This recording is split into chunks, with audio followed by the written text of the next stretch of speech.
Good evening, everybody. Welcome to the Old Time Superman radio show. This is your host, Adam Graham, coming to you from Boise, Idaho. This episode, as always, is brought to you by Laser and Sword Magazine, where you can, where just like the Superman, this is episodic fiction that we're listening to tonight, and Laser and Sword is exactly that. It's episodic short fiction. Gives you cliffhangers and the experience of excitement and adventure. And the first issue is available on the house for free as a download. Just go to lasersword.adamsweb.us and download it today. All right, well, when we last left our hero, Superman had just rescued a woman from a burning building. And they're taking her off to the hospital, but there's a lot of questions. She said some very mysterious things, and nobody quite knows what exactly it was she said. So we're kind of got a mystery on our hands, and we'll see if Superman can go ahead and solve it. So let's get started here. This episode is going to be quite interesting. Relative stabs Gene Anderson in hospital. So, Superman! Here we go on the Old Time Superman show. Up in the sky! Look! It's a bird! It's a plane! It's Superman! And now, Superman, champion of the weak and the oppressed, strange visitor from interplanetary space who has arrived on Earth to fight for the cause of justice, and in his disguise as Clark Kent news reporter to investigate the ways and lives of men. When we last saw him, Kent was one of a small group made up of the ambulance surgeon, the fire chief, a photographer from the Daily Planet, and the half-hysterical unknown girl whom Kent, as Superman, had just rescued from the blazing inferno of the Sterling Tower. As she was borne off to the ambulance, the girl broke into wild, delirious cries of "Stop them! Catch them! Catch them!" and then lapsed again into unconsciousness. Today, as our story continues, Kent is waiting in a reception room of the hospital, hoping that the girl, whose identity is still unknown, will recover enough to tell who she is and throw light on the mysterious origin of the fire, which authorities are convinced was purposely set. But meanwhile, as Kent waits in the reception room, a powerful black sedan speeds through the night, far out of town on a highway for the west. Two men are tense in the front seat. One holds the wheel, while the other nervously turns the dials of the car's radio. Listen. Watch it, Bart. Curve coming up. I'm not blind. I can see it. Hey! You have to do that. Listen, Joe, the more miles we put between us and the Sterling Tower, the better. And the quicker, the better, too. You think it's all over? Certainly it's all over. They'll never even find her, let alone catch on about us. What are you doing with that radio? Picking up the late news. Oh, what's the matter? Worried about your investment? We might hear something.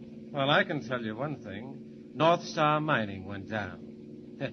About 20 floors down. Don't be so funny. Yeah, and if that girl had ever got out with her story, it'd be lower than that. And us along with it. And at the moment, on all fronts, there are no further developments. Locally, interest still centers on the mysterious fire which destroyed the Sterling Tower early today. This is it. Listen. Fire department officials are waiting to explore the ruins to confirm suspicions the fire was of incendiary origin. What's that?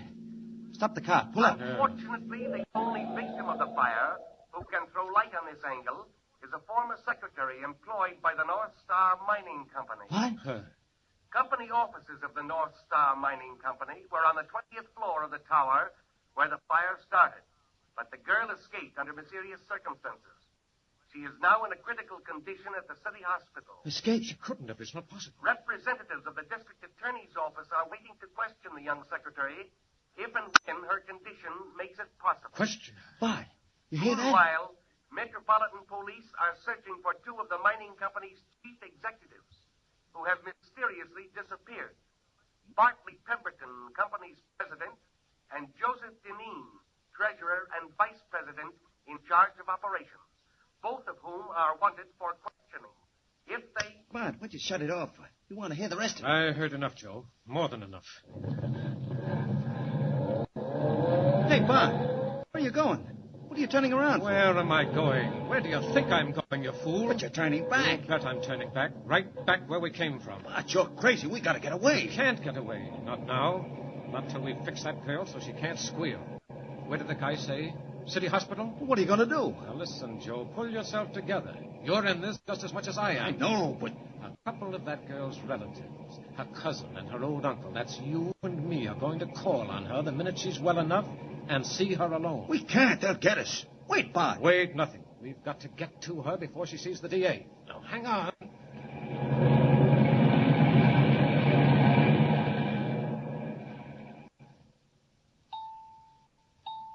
Palmer wanted in surgery. Dr. Palmer wanted in surgery. Dr. Burns, report to 804. Dr. Burns, report to 804. Boy, a hospital sure does a rushing business in doctors. Hello there, nurse. Hello, Mr. Kent.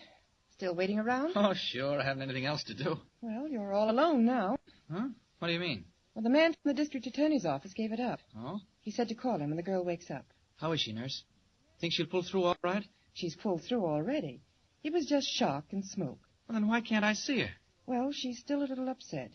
She woke up a while ago and said something about a car and some men. A car? Yes, I think that's what it was. I'd have called you, but she dropped off again. I thought she needed her rest more than you did your interview. Thanks, nurse. My pal. So she talked about a car, eh? Yes, and 2 men. Say, where are you going? Oh, just out on that sun porch. Get a little air. Now, listen, that sun porch is open. You'll catch your death of cold. Oh, no. I like the cold. Oh, all right. Suit yourself. You've probably got at least an hour, but whatever you do, don't leave that door open. I won't. She's right. It is cold. But what's a little thing like cold to Superman? I knew I'd find out something if I hung around here long enough. 2 men in a car, eh? Not much to go on, but I've an hour or so to look. 2 men in a car. And if they had anything to do with that fire, they're heading away from town. I wonder if they're the officers of that North Star Mining Company, Pemberton and Deneen. Well, if I catch up with them, I'll soon find out. Here we go.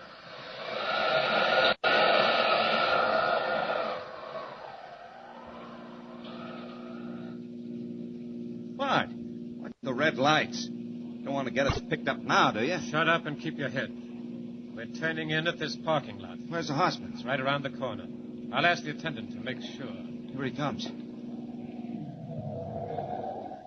Evening, gentlemen. Okay, Mac. How much to park? 50 cents for the first hour, dime for every hour extra. We won't be over an hour. Oh, where's the city hospital? Straight down the avenue. First block to the right. You can't miss it. Don't worry, we won't miss it. Yeah, we won't miss her either. Come on, Joe. It's later than I thought. We better step on it. What if the DA got there first? We'll worry about that when we have to. Remember now, I'm her uncle and you're her cousin who she hasn't seen for days. All set? Listen, are you sure we Come got... on, don't get chicken-hearted. Make it good. Short and snappy. Okay.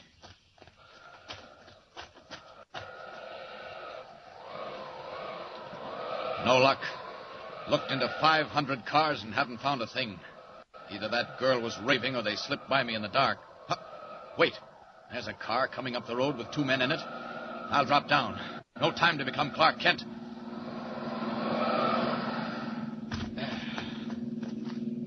Here they come. I'll stand in the middle of the road. Oh, they're not going to stop. They're swerving, but I'll stop them. Hey, what? It's a police car. The last people in the world I want to meet right now. Hey, you, what's the big idea? You're trying to wreck us? Hey, come back! Back, he's flying! Up in the air! Plug him! Plug him! Nice shooting, officer.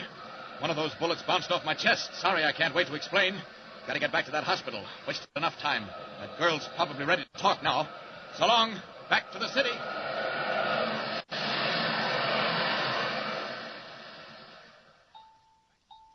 Dr. Winter wanted an emergency. Calling Dr. Winter. Well, Mr. Kent, are you still waiting? My goodness, where is he? Are you looking for me, nurse? My lands, don't tell me you've been out on that porch all this time. Oh, why not? Why, it's over an hour. Aren't you frozen? Oh, not me. I like it. What about the patient? Is she awake? Oh, yes. She even has some visitors. Visitors? From the district attorney's office? No, a couple of relatives. Relatives? I didn't know she had any. Well, Evidently she has. An uncle and a cousin. And they're with her now? Well, they really shouldn't be, of course, but they were so anxious and they wanted to see her so badly that I stretched a point and let them in. How long have they been with her? Just went in. Well, what's the matter? Nurse, let me go in and talk to them. You? Why, I should say not. Please, nurse. Not until the doctor says it's all right. Now, look, nurse, I'll tell you what I'll do. I'll put your picture in the paper. How's that? You can't do that. I will, I promise. A picture and a nice little story. How about it? Well, you stay here till I call you. I'll see how she is. 2 relatives. This is the first time they show up. When the girl's been here over 12 hours and every paper in town's full of the story. Something mighty queer about this. Somebody screamed. The supervisor!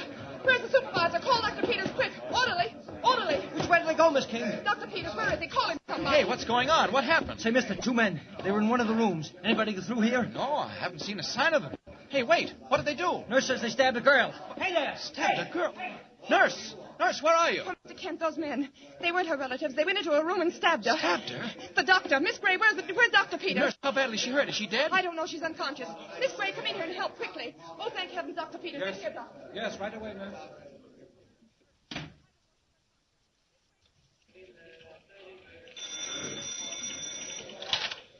Daily Planet, rewrite desk. Listen, this is Clark Kent calling from City Hospital. Now get this, Mac. Okay, Kent, shoot.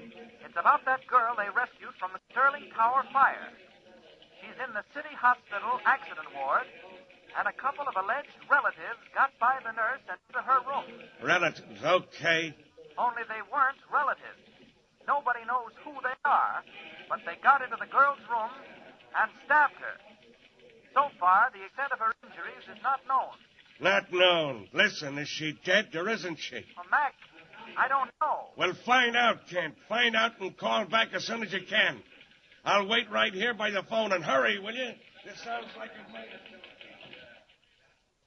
Have Deneen and Pemberton, the 2 crooked owners of the North Star Mining Company, sealed their former secretary's lips forever? And why were they willing to risk arrest in order to get her out of the way?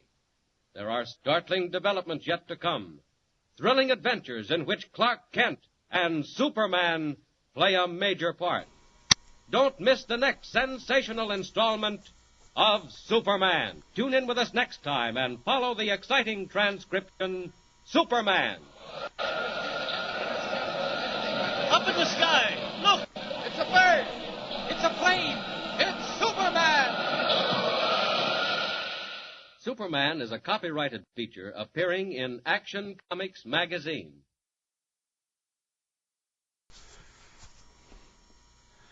All right, welcome back. Wow, that was not the best choice for Superman's time. Searching every single car. Andrea's comment in the chat room, no, I couldn't believe he was so stupid. Well, even Superman makes mistakes, though this one's a bit of a whopper, and how they extricate him from this situation, we're going to find out on Sunday. Again, I encourage you to go and download Laser and Sword. First edition is totally free from you.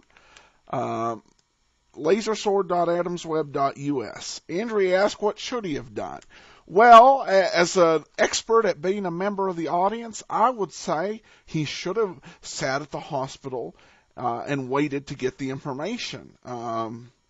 Assuming that if the killers or the owners found out and they were crooked, they would come back there. But that's because I'm in the audience. It's a tough thing. I guess you've got to be careful not to be too harsh on Superman, not to judge him. After all, let's not judge a man till we walk a mile in his tights. Okay. All right. Well, that's it. Lasersword.adamsweb.us. Share your comments. For now, this is Adam Graham signing off.